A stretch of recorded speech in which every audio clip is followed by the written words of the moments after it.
Assalamualaikum warahmatullahi wabarakatuh. Waalaikumsalam warahmatullahi wabarakatuh.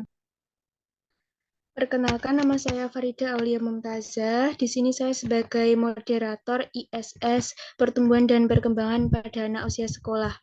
Di sini saya dan teman-teman saya ingin mempresentasikan pertumbuhan dan perkembangan pada anak usia sekolah, di mana nanti akan dijelaskan dengan teman-teman saya. Di mana kelompok 4 terdiri dari 11 orang.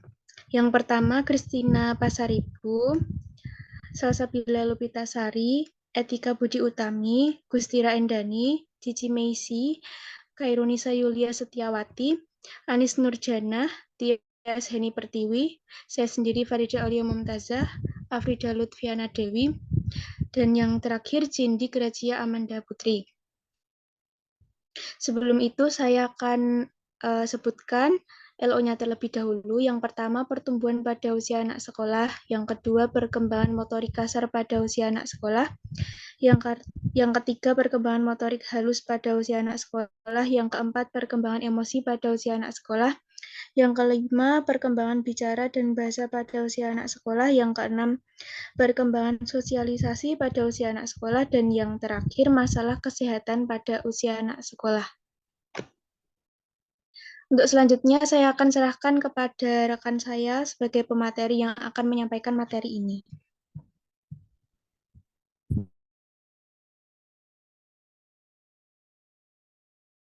Baik, terima kasih kepada moderator yang telah memberikan kesempatan kepada saya untuk menjelaskan tentang LO yang pertama. LO yang pertama yaitu pertumbuhan anak usia sekolah.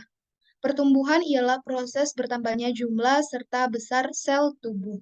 Hal ini dapat dilihat dari peningkatan tinggi badan, berat badan, dan ukuran lingkar kepala. Pertumbuhan dengan masalah perubahan dalam besar jumlah ukuran atau dimensi sel, organ, maupun individu yang bisa diukur dengan berat seperti gram atau kilogram. Ada dua faktor yang mempengaruhi pertumbuhan, yaitu faktor internal dan juga faktor eksternal.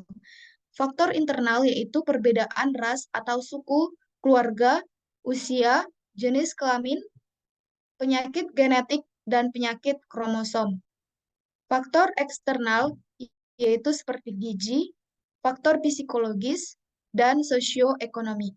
Setiap anak memiliki pertumbuhan yang berbeda, pertumbuhan pada sistem tulang, pada sistem otot, dan juga pada keterampilan gerak seperti berlari, memanjat, melompat, berenang, naik sepeda, dan main sepatu roda. Kegiatan fisik perlu untuk melatih koordinasi dan kestabilan tubuh dan energi yang bertumpuk pada perlu penyaluran.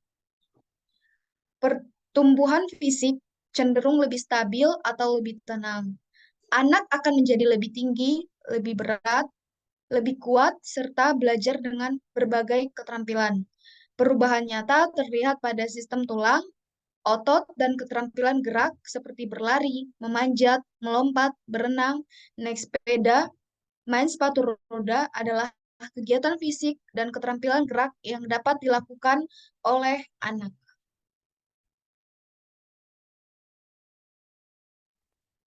LO kedua, perkembangan motorik kasar pada anak usia sekolah. Salah satu unsur keterampilan motorik kasar pada anak adalah koordinasi motorik kasar. Koordinasi motorik kasar adalah koordinasi sebagian besar otot tubuh, misalnya gerakan melompat, main jungkat-jungkit, dan berlari. Kemampuan motorik yang baik akan memberikan keuntungan bagi kesehatan, seperti memperbaiki tingkat kebugaran dan mengurangi risiko penambahan berat badan yang tidak sehat. Koordinasi motorik juga berkontribusi pada perkembangan fisik, sosial, dan kognitif anak. Anak-anak usia sekolah biasanya sudah memiliki koordinasi motorik kasar yang cukup baik. Mereka dapat berjalan, berlari, melompat, dan bermain dengan bola atau permainan olahraga lainnya. Keterampilan ini berkembang lebih lanjut melalui berbagai aktivitas fisik dan olahraga.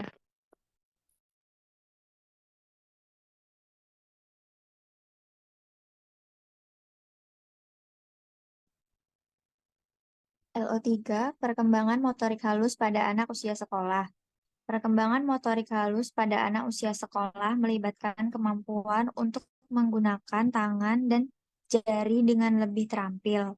Mereka dapat menulis dengan tangan, menggambar dengan detail, memotong, menyusun puzzle, memasukkan balok sesuai bentuknya, dan melakukan kegiatan lain yang melibatkan gerakan tangan yang presisi. LO yang keempat, perkembangan emosi pada anak usia sekolah. Anak usia sekolah memiliki karakteristik kecenderungan pola emosi, takut, marah, malu, cemas, khawatir, rasa ingin tahu, dan gembira. Kegagalan pada satu tahap tumbuh kembang dapat mempengaruhi tahap tumbuh kembang berikutnya. Anak yang kurang mendapat kehangatan secara emosional akan mengembangkan rasa takut, tidak percaya diri, marah, dan cemas dalam beraktivitas khususnya di sekolah. A.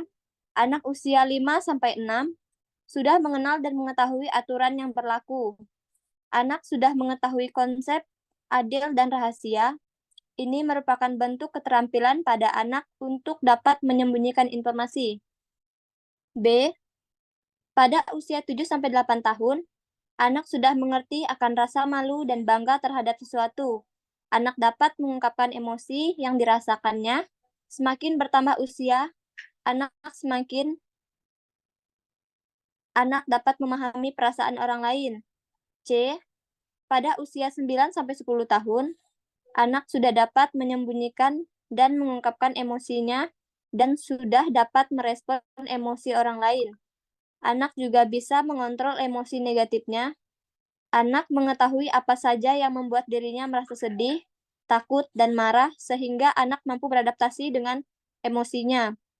D. Pada usia 11-12 tahun, anak sudah mengetahui tentang baik buruk, nilai-nilai dan norma-norma yang berlaku pada masyarakat, serta adanya perkembangan yang meningkat tidak selalu saat di usia kanak-kanak awal. Anak sudah mengetahui bahwa adanya perubahan pada nilai-nilai norma-norma dan perilaku serta perilaku anak juga semakin beragam.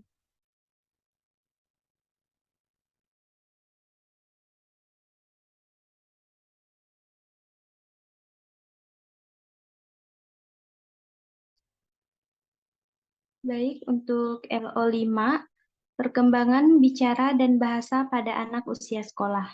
Pada usia early primary years, antara 6-6 tahun, bahasa yang digunakan anak sudah berkembang mendekati kesempurnaan.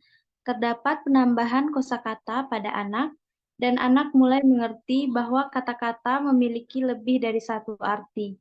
Papilla dan Old 2001 mengemukakan bahwa anak usia 6 tahun telah mampu menggunakan kata-kata sebanyak 2.600 kata dalam percakapan. Anak sudah mengetahui lebih dari 20.000 kata.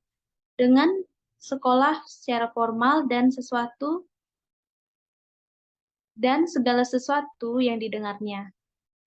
Penguasaan kata-kata anak menjadi 80.000 kata ketika anak siap memasuki sekolah menengah atas. Usia 6-8 tahun, sekitar 50.000 kata sudah mulai dikuasai oleh anak, mulai terbentuk kesadaran untuk menggunakan terminologi di dalam disiplin akademik yang berbeda. Kadangkala terdapat hambatan pada anak ketika menggunakan kata penghubung, seperti tetapi, kecuali, walaupun, hanya, jika, dan lain-lain. Mulai dapat memahami kalimat secara utuh yang mempunyai banyak implikasi. Usia berkembangnya 6-8 tahun, kemampuan juga mulai melakukan interpretasi, mengetahui penggunaan kata kerja dan bentuknya, serta anak memahami jika terdapat adanya kata-kata sindiran atau arah pembelokan kata menjadi sindiran. Anak sudah mulai dapat berkomunikasi dengan panjang meskipun masih bersifat abstrak. Perkembangannya pengetahuan tentang dasar-dasar bahasa dan hakikat bahasa secara signifikan, seperti kemampuan menganalisa dasar-dasar perkembangan bahasa yang menjadi pengetahuan terstruktur dalam kognitif.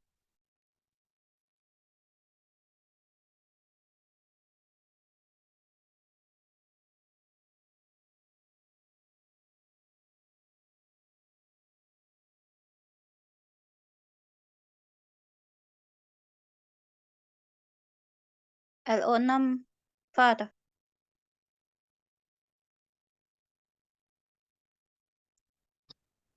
Oke, pada usia late primary, 7-8 tahun, bahasa anak mengalami perkembangan yang sangat pesat. Anak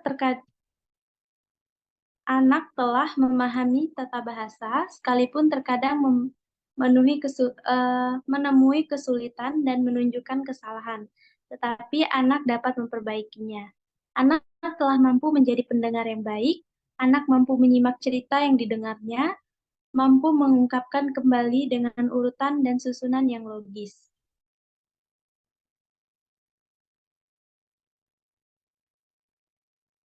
Pada usia 9-12 tahun, pembendaharaan kata anak berkembang sekitar 80.000 kata. Anak sudah lancar dalam menggunakan kosakata yang berhubungan dengan bidang akademik, seperti penggunaan kata-kata dalam proses pembelajaran. Anak juga sudah mampu mengelola kata menjadi kalimat. Walaupun berupa sebuah instruksi, anak juga menggunakan kata sambung sesuai dengan penggunaan bahasa dan maksud kalimat, serta mulai berkemampuan memahami bahasa dan lambang seperti metafora, peribahasa, hiperbola, santun, syair, dan sebagainya. Perkembangan bahasa yang paling berpengaruh yaitu usia sekolah dasar, karena anak mulai mengenal, mengetahui tentang bahasa dari lingkungan sekitarnya. Perkembangan bahasa pada anak akan terus berkembang sejalan tahap-tahap perkembangan anak. Para ahli telah menyebutkan bahwa anak dari usia SD ini menguasai sekitar 50.000 sampai 80.000 kata.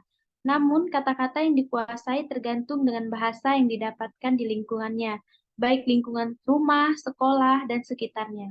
Penguasaan bahasa pada usia SD ini berlangsung lebih cepat, karena pada masa ini perkembangan fungsi otak anak sudah berkembang dengan pesat, sehingga anak lebih mudah memperoleh bahasa.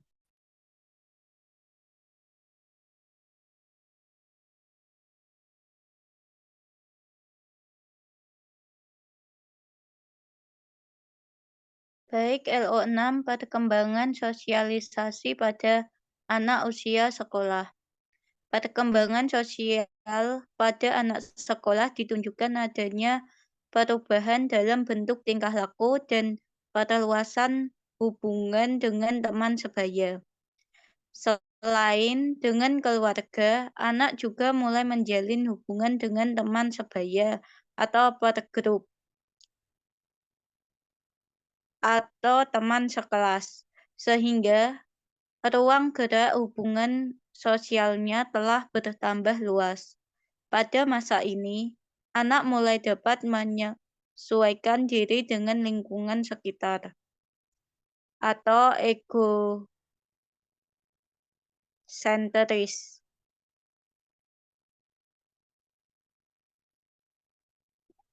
Pada sikap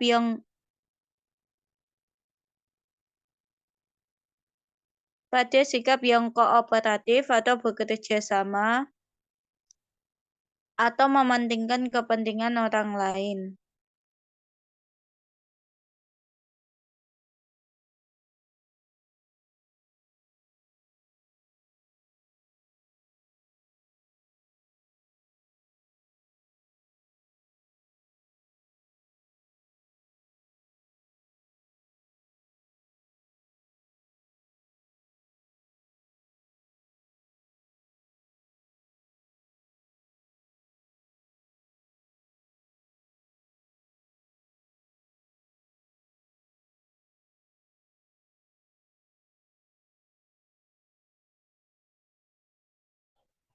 Saya lanjutkan ya.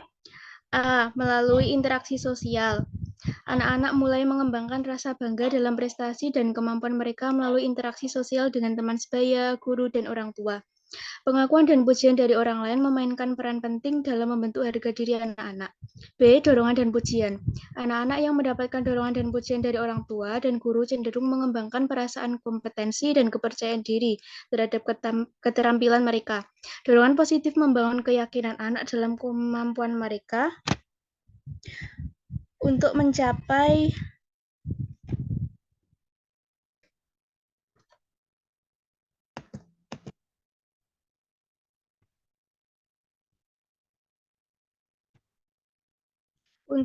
kesuksesan.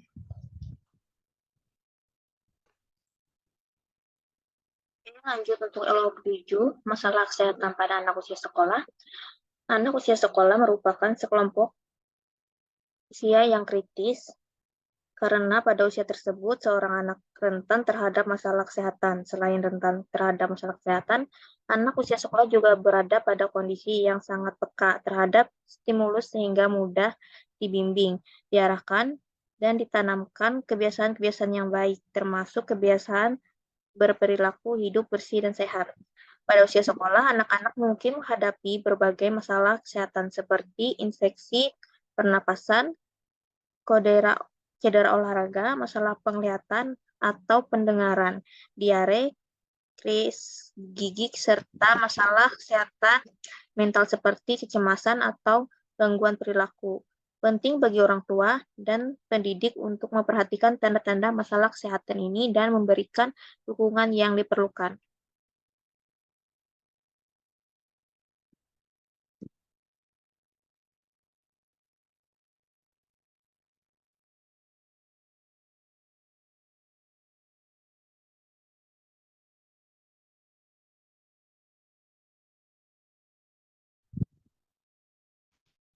Baik, saya akan bacakan adalah terjadinya proses pematangan fisik yang ditandai dengan makin kompleksnya sistem jaringan otot, sistem saraf, maupun fungsi organ tubuh. Kematangan tersebut menyebabkan organ fisik merasa siap untuk dapat melakukan tugas-tugas dan aktivitas sesuai dengan tahap perkembangan individu. Perkembangan dapat diartikan sebagai akibat dari perubahan kematangan dan kesiapan fisik yang memiliki potensi untuk melakukan suatu aktivitas sehingga individu telah mempunyai suatu pengalaman. Pertumbuhan dan perkembangan yang terjadi pada anak usia sekolah sangat beragam, contohnya perkembangan motorik kasar, motorik halus, emosi, bicara, bahasa, dan sosialisasi pada anak. Diharapkan orang tua dan guru memberi perhatian khusus terhadap pertumbuhan dan perkembangan anak.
Oke, saya bacakan untuk kesimpulan dan sarannya. Pertumbuhan adalah terjadinya proses pematangan fisik yang ditandai dengan makin kompleksnya sistem jaringan otot, sistem saraf, maupun sistem organ tubuh. Kematangan tersebut menyebabkan organ fisik merasa siap untuk dapat melakukan tugas-tugas dan aktivitas sesuai dengan tahapan perkembangan individu. Perkembangan dapat diartikan sebagai akibat dari perbuahan kematangan dan kesiapan fisik yang dimiliki potensi untuk melakukan suatu aktivitas sehingga individu telah mempunyai suatu pengalaman. Pertumbuhan dan perkembangan terjadi pada anak sekolah sangat beragam. Contohnya perkembangan motorik, motorik kasar, motorik halus, emosi, bicara, bahasa, dan sosial pada anak. Diharapkan orang tua dan guru memberikan perhatian khusus terhadap pertumbuhan dan perkembangan anak usia sekolah seperti melakukan pengawasan dan dukungan yang baik agar anak dapat berkembang sesuai dengan umur dan terhindar dari penyimpangan, keterlambatan, dan masalah kesehatan yang berisiko untuk terjadi. Mungkin itu saja dari kelompok 4. Jika ada salah kata, kita mohon maaf. Wassalamualaikum warahmatullahi wabarakatuh. Waalaikumsalam warahmatullahi wabarakatuh.